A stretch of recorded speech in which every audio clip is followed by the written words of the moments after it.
కేరళ శబరిమల అయ్యప్ప స్వామి ఆలయంలో బంగారు తాపడాల చోరీ కేసు జరిగింది. దీంట్లో ఒక కీలక అరెస్టు కూడా జరిగింది.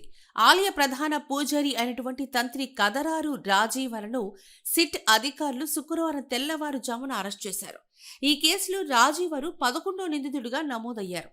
ప్రధాన నిందితుడొచ్చేసి ఉన్ని కృష్ణన్ పొట్టి. ట్రావెన్స్కోర్ దేవస్వం బోర్డు మాజీ అధ్యక్షులు పద్మకుమార్ ఇచ్చిన వాంగ్మూలాల ఆధారంగా వారిని అరెస్ట్ చేశామంటూ అధికారులైతే తెలిపారు.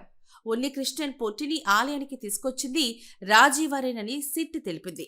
నిబంధనలకు విరుద్ధంగా రాగి తాపడాలను చెన్నైకి పంపేందుకు రాజీవరు అనుమతిచ్చారని వివరించారు. 2019లో ద్వారపాలక విగ్రహాల తాపడాలు కూడా తొలగించారు. మరమ్మతుల తర్వాత సుమారు 4.5 కిలోల బంగారం మాయమైందని అధికారులు గుర్తించారు. ఇక కేరళ హైకోర్టు ఆదేశాలపై సిట్ దర్యాప్తునైతే కొనసాగిస్తోంది. ఈ కేసులో ఈడీ కూడా మనీ లాండరింగ్ కోణంలో దర్యాప్తు చేస్తోంది. రాజీవరును విజిలెన్స్ కోర్టు ముందు హాజరుపరుస్తామని సిట్ తెలిపింది.